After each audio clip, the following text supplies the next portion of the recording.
Bonjour à tous et bienvenue pour cette nouvelle vidéo. Aujourd'hui il est déjà temps de vous parler des sorties livresques de septembre que j'attends le plus et on va commencer tout de suite parce qu'il y a une quinzaine de livres dont j'ai envie de vous parler. Le premier roman qui m'intéresse et qui sort début septembre, c'est bien sûr Ash Princess de Laura Sébastien aux éditions Albin Michel dans la collection Wiz. Dans ce roman, on va suivre Théodosia qui avait 6 ans lorsque sa mère, la Reine du Feu, a été assassinée. Durant 10 ans, Théodosia va être rebaptisée Thora, la princesse de cendre, et elle va vivre sous la dictature de Kaiser. Et l'histoire va apparemment débuter au moment où Kaiser lui demande d'exécuter son ami le plus proche. Elle va tout simplement se rebeller et en gros elle ne va plus penser qu'à regagner son pouvoir. Je me doute que vous l'avez déjà vu un petit peu partout, personnellement il me fait super envie. Je pense que je me jetterai dessus le jour de sa sortie, c'est-à-dire la semaine prochaine.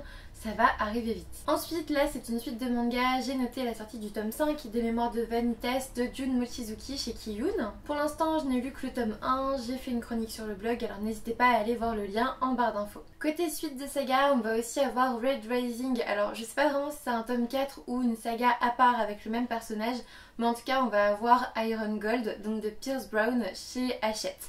Alors là c'est un roman qui me fait carrément envie. Je suis en train de me refaire la saga, j'avais pas vraiment fini cette saga, donc du coup il faut que je me dépêche parce que je crois qu'Iron Gold sort le 12 septembre.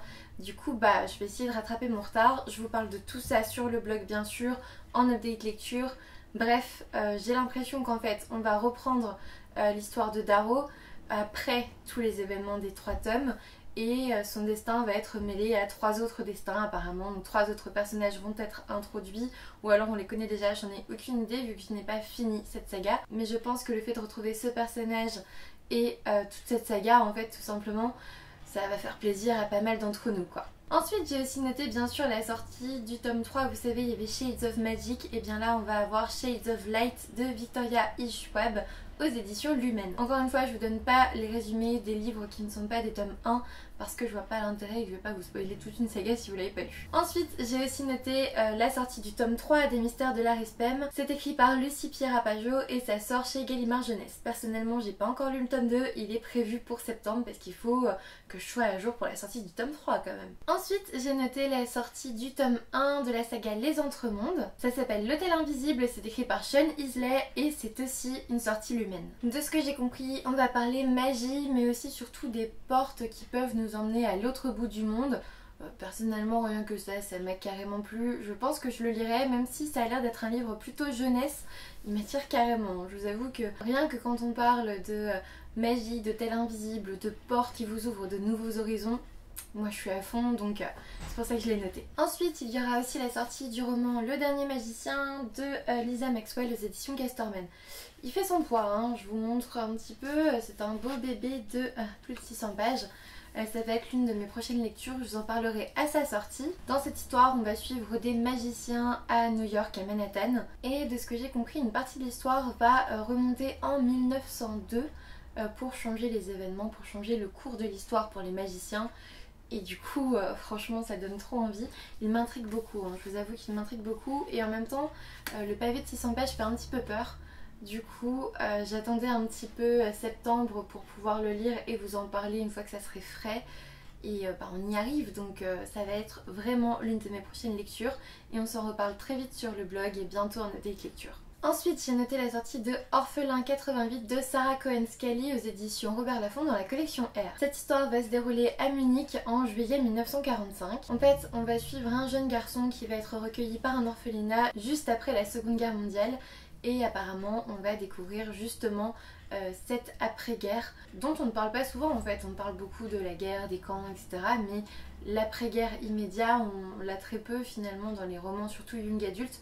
Du coup il m'attire carrément et je pense que je me le ferai. Toujours chez la collection R, il y a la sortie du tome 3 de The Outliers de Kimberly McCreight. Je sais pas comment on dit. J'ai le tome 1 dans ma pile à lire, je l'ai toujours pas lu mais il va peut-être falloir que je me bouge. Chez Hachette j'ai noté la sortie aussi de Grace and Fury de Tracy Bongart. Alors moi c'est un roman que j'ai reçu via la box livresque All Crate, donc moi je vous montre la version que j'ai eue.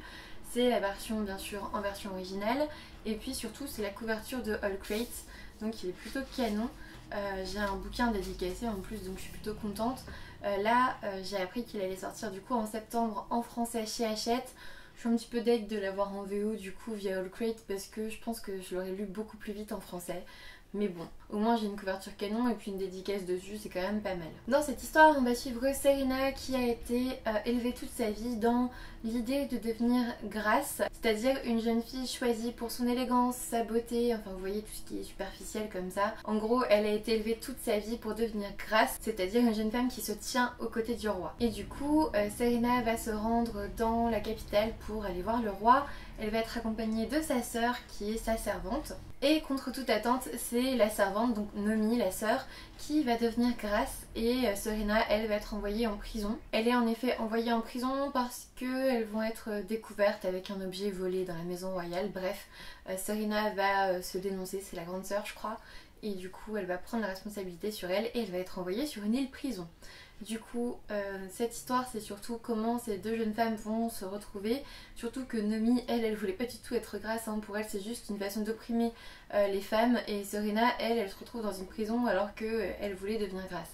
Ça a l'air très intéressant, ça m'attire beaucoup. J'ai vraiment hâte de le lire. En plus, en anglais, il fait quoi 300 pages, du coup j'ai l'impression que ça se lit très vite. J'espère pouvoir vous en reparler très rapidement. Ensuite j'ai noté la sortie du tome 2 de L'Antimagicien de Sébastien Decastel aux éditions Gallimard Jeunesse. Je n'ai pas lu le tome 1 mais je sais que vous avez été plusieurs à le lire, du coup je me suis dit que ça serait sympa de vous le signifier. Ensuite, j'ai noté la sortie du roman Le Mur des Apparences de Gladys Constant aux éditions du Rouergue. Dans cette histoire, on va suivre Justine qui est harcelée à l'école, surtout par une certaine Margot qui est belle, populaire, etc.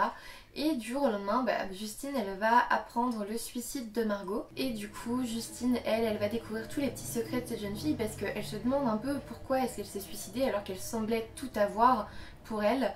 Et du coup on va découvrir des secrets, des fausses amitiés, des manipulations, des choses comme ça. Ça me fait beaucoup penser à 13 Reasons Why finalement.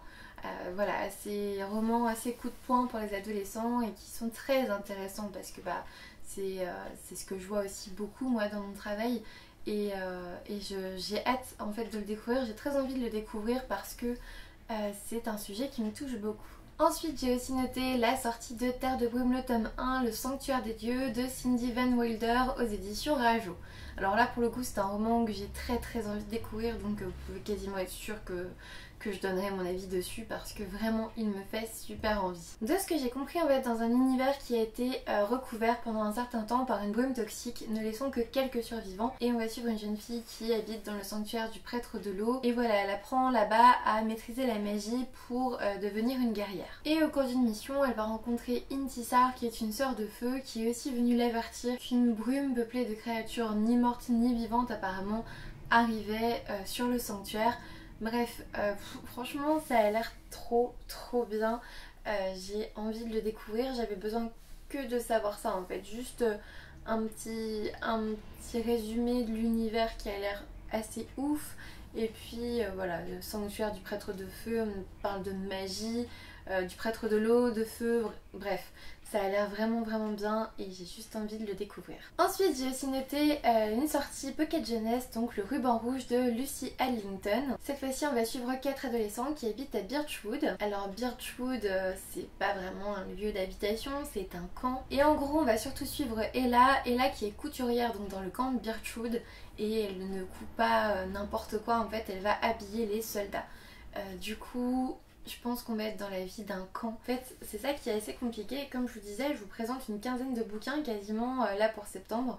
Et ils me font tous super envie en fait. Bon, il y a des suites de sagas, heureusement, parce que je suis pas à jour dans les sagas. Mais il y en a plein comme ça. Genre le Ruban Rouge, celui dont je vous ai parlé avant. Je sais que je vais les acheter, je sais que je vais les lire quoi.